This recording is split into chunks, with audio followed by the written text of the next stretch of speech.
இங்க ஒரு பொண்ணோட காலு திடீர்னு பிளாஸ்டிக்கா மாறிடுது. அதை பார்த்து ஷாக்கான அவன் பயத்துல அம்மான்னு கத்திக்கிட்டே வேகமா போய் டோரை ஓபன் பண்ண போறான். அப்போ திடீர்னு அவளோட கையும் பிளாஸ்டிக்கா மாறிடுது. அவளுக்கு என்ன நடக்குதுன்னே தெரியாம பயத்துல அலற ஆரம்பிக்கிறான். கொஞ்ச நேரத்துல அவன் பாடி ஃபுல்லா பிளாஸ்டிக்காவே மாறிடுது. அப்போ அவளை சுத்தி நடக்கிற எல்லா விஷயங்களையும் அவளால உணர முடியுது, பார்க்கவும் முடியுது.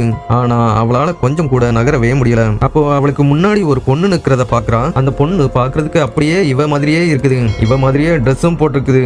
அது யாருன்னு பார்த்தா அந்த பொண்ணோட போன பர்த்டேக்கு அவங்க அம்மா வாங்கி கொடுத்த பொம்மை தான் அது. அந்த பொம்மை இப்போ அவளை பார்த்து சிரிக்குது. அதுக்கப்புறமா அவளோட இடத்துல இந்த பொம்மை அவளை மாதிரியே நடக்க ஆரம்பிக்குது.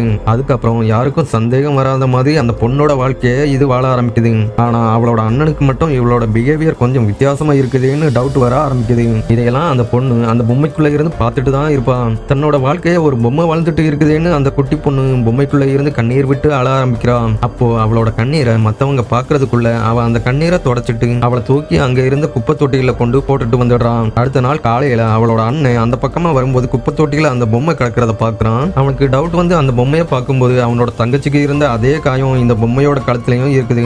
உடனே அவனோட அம்மாவை கூப்பிட்டு காமிக்கிறான். அவங்க வந்து பார்த்ததும் உண்மை தெரிய வருது. தன்னோட பொண்ணு தான் எப்படியோ பொம்மைக்குள்ள மாட்டிட்டு இருக்கிறான்னு கண்டுபிடிச்சிடுறாங்க. உடனே அவங்க பொண்ணு நினைச்சு அதை கட்டி பிடிச்சிட்டு மன கஷ்டத்தோட அழ ஆரம்பிக்கிறாங்க. அப்போ ஒரு அதிசயம் நடக்குது. அந்த அம்மாவோட கண்ணீர் அந்த பொம்மை மேல விழுந்ததும் சடனா அந்த பொம்மை திரும்பவும் ஹியூமன் பாடியா மாறிடுது.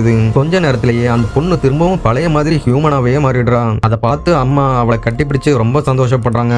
அந்த அம்மாவோட உண்மையான அன்பும் பாசமும் பிளாஸ்டிக்கையே திரும்பவும் அவங்க பொண்ணா மாத்திருச்சு.